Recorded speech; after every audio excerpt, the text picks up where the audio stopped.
arts, and I'm Trenton McLeod. Well, I started my martial arts journey, I believe, when I was a kid. And I've always been big into Bruce Lee. I've always been big into the Ninja Turtles. And I've just never had an opportunity to actually get into the actual martial arts fields when I was younger. And then I joined the military when I got older. And we did Combatives. And Combatives is, for those that may not know what Combatives is, it's basically the military self-defense program.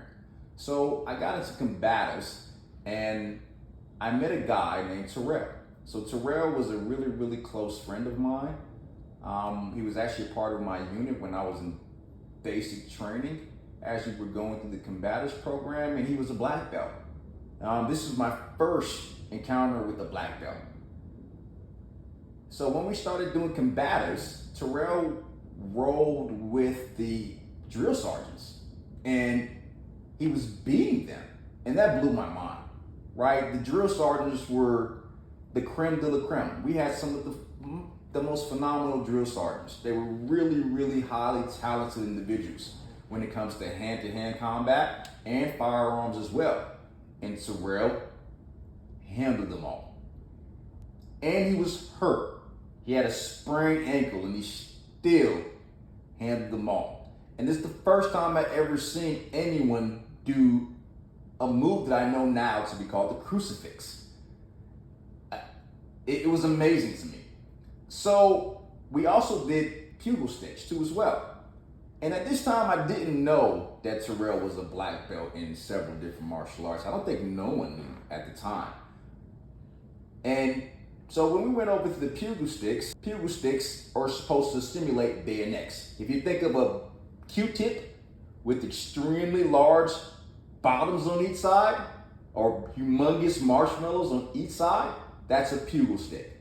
So with the Pugu stick, if you hit someone with the Pugu stick, that's considered a stab with the bayonet, right? So that was one of the trainings that we went through, and I'm very athletic. Well, I'm a lot older now, but back then I was extremely athletic. I played sports in high school. I tend to do extremely well in those type of circumstances.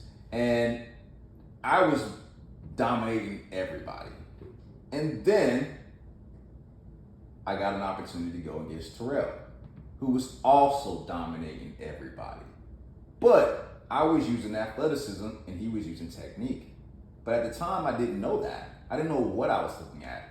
So I went in there with my same movements, using my speed and my quickness to be able to overcome all my training partners or my battle buddies. And Terrell seemed like he knew what I was doing before I did it. I never felt anything like that before. I would swing and he wouldn't be there at all. He would be like on the side of me, right? And then boom, I get hit with the Pugu stick, I go down. All right, so we ran it back again and I said, you know what? That probably was a fluke, right? I've been able to pretty much catch everybody with the Pugu sticks with ease for the most part. So tried it again, same thing happened. This time he hit me even harder, right? So, so then I fell and hit the ground again. And then the drill sergeant started to ask questions like, you know, what does this guy do before he got here? You know, where's his skill level? So later on in that day, I reached out and I spoke to Terrell. I said, hey Terrell, man, what are you doing? It feels like you know what I'm doing before it actually happens. And then he told me he was a black belt in 3 different martial arts. So he said that I can see your movements, right? So you're projecting your movements before you actually do them, which gives me the ability to be able to counter it.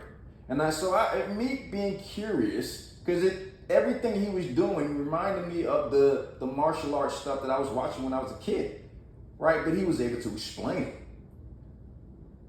And that was so intriguing to me. So I asked him, I said, you know what? I mean, what you're doing is awesome and I would like to be able to learn too as well, because to me it was like a superpower. I've never seen anybody do that in person, live.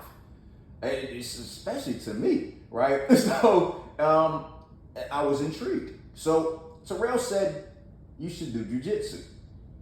And I said, why? He said, that's pretty much what we're doing already. So then I started diving down the jiu-jitsu rabbit hole. I found Royce Gracie, right? I ran into Rickson Gracie. I got an opportunity to dive into everything that they were doing at that time. And it blew my mind. And it spoke to exactly what Terrell was telling me. Hey, there's this martial art coming out, or it's out. It's not extremely popular yet at the time. I believe it was in maybe 2008. It was around that time, 2008, 2009-ish area. It wasn't really as well known as it is now in the States. So I decided when I got out of basic training, that I was going to go ahead and join a jiu-jitsu school. I didn't know specifically at the time what to look for, right? I just Googled best jiu-jitsu schools in Georgia, which where I was stationed at the time, and I was living there at the time. So, and then I found a school called Alliance. The Brazilians call it Aliança. And I met a guy named Jacare. The Google search was best jiu-jitsu school near me, right? I didn't go in there with the understanding of there's multiple different jiu-jitsu schools. I saw them, but I wanted to get the best opportunity to learn the topics from the best that are doing it at that point in time. And Alliance was at the top of the list. So I decided to go to Alliance. I trained at Alliance every day underneath Jacare and Cabrinha. And that's how I began my martial arts journey. Like and subscribe. Turn on the notifications so you can get all the latest updates. Also, follow us on our Instagram page, which should be popping up right about now.